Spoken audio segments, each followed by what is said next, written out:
Thanks so much to the organizers for having me. And I found these two presentations really interesting, which I do want to respond to in our 4 minutes of reply. But I want to get more granular in my talk to discuss two aspects of lawfare. I'm going to actually focus on one, but I think there are two key components of lawfare that are actually about, and I think it's a different way we need to conceptualize them that we have not been talking about. We sort of think about them in a narrative sense, and I actually want us to start thinking about them as a strategic aid to the military effort. So there are two things. Number one are the campaigns to go after Israeli officials and soldiers, to have them arrested, and also the campaign to put an arms embargo on Israel. And so I'm going to focus mostly on the arms embargo campaign, but I'm happy to speak about the other aspect in the response. And I think it's important, too, that when I'm talking about this campaign, we're dealing with the same actors involved that are bringing these campaigns. It's the same NGOs, the same UN actors, so we have to keep that in mind. The campaign is happening at both the international and the domestic level. It's very serious, and I don't want to understate it. It's a symbiosis between the international actors and the domestic actors. They're definitely coordinating. They're coordinating with hostile states like South Africa, Nicaragua, Ireland. So it is not only NGOs, it is also state actors and potentially terror groups in some cases. Now, all the cases rely on each other's reports. When you're looking at the filings in courts, they all cite to each other. It's extremely circular. At the international level, we're dealing with the UN and the ICJ as a subset of the UN, and we're also dealing with the ICC. So, of course, the ICC, the arrest warrants. Also at the ICJ, though, we're dealing with 3 opinions. We have the genocide proceedings brought by South Africa. We have the proceedings brought against Germany by Nicaragua. And then we also have the advisory opinion from July. So these are all being relied upon on the arms embargo campaign. At the UN level, most of this is happening under the auspices of the UN Human Rights Council. So, of course, we have, last week the Council passed its 2nd resolution calling for an arms embargo on Israel. No mention in these resolutions for embargoes on Iran, Qatar, Hamas, Hezbollah, the Houthis, just on Israel. It's the 2nd one. The other one was in March of last year also. And it's also important to note that many of these things they began days after October 7th. So that's also why we have to look at this as a critical component of the military effort. Okay, this is not after months of what was going on in Gaza. This was part of October 7th. It's the information warfare part and also part of the military campaign. In addition, we have, of course, Francesca Albanese, who just got her mandate renewed for another 3 years in a secretive process.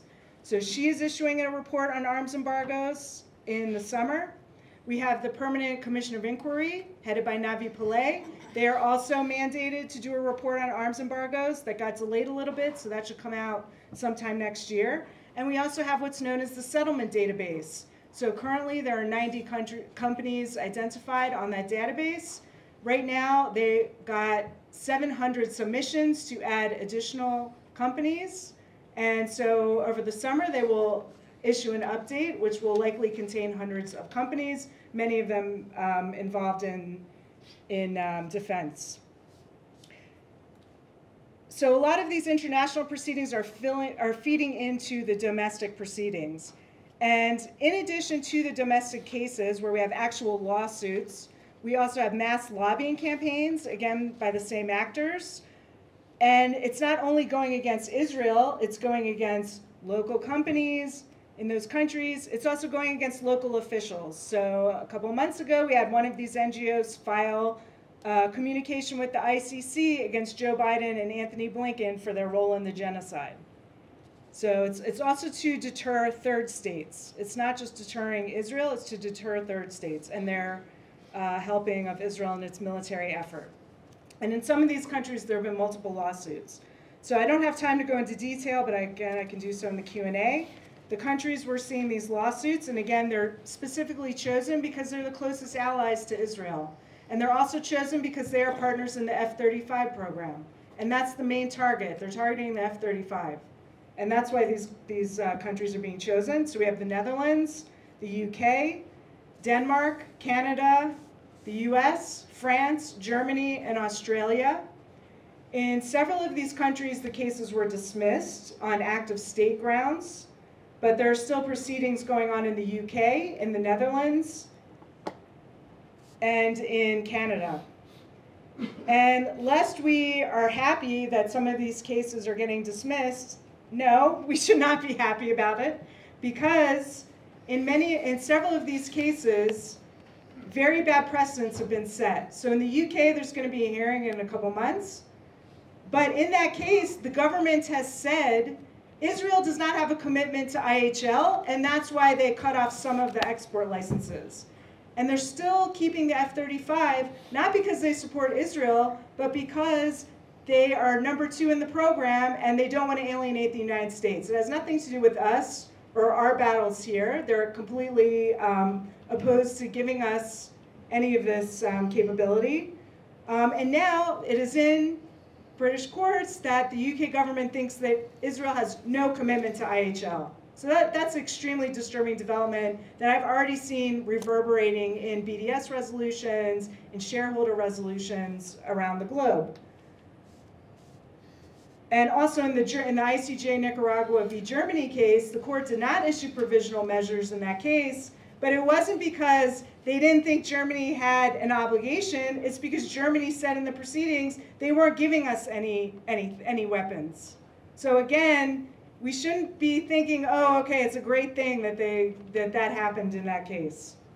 Now, some of the, and also again in the US, under the Biden administration, a lot of the weapons were withheld. So, and it did have reverberating impacts. Again, I saw some of that material mentioned in BDS and in some of these other lawsuits. Now, the actors involved are the international NGOs very familiar to us: Oxfam, Amnesty, Human Rights Watch, PAX, SOMO. There's a group of legal NGOs, particularly operating in Europe: GLAN, Global Legal Action Network, ELSC. In America, the Center for Constitutional Rights, the Rights Forum in Netherlands, the European Center for Constitutional and Human Rights. So these are all the legal NGOs assisting. And then we also have, who are the main actors in all of these lawsuits? The common denominator, the PFLP NGOs. So Al-Haq, well known to probably most of us, is responsible for bringing the case in almost all of these countries. And then the other PFLP NGOs, some are involved in some countries, some are not. But they're the key actor in bringing these lawsuits. And as we know, who do they get their money from? At least the money we know. Europe, European taxpayers, the EU, the UN. So to close, because I'm sure my time is limited, just some takeaways. So it's very clear, and this has really been, I actually started documenting this back in 2008, so it's a little crazy we're here now. But it's very clear all along the international proceedings have been used to harness these types of things in domestic proceedings where there is teeth. The UN proceedings don't generally have teeth, but domestic courts do have teeth, as we know. This is going to have a lasting impact beyond the war, beyond the arms embargo. The decisions in these cases and the resolutions will be used going forward for continuing BDS.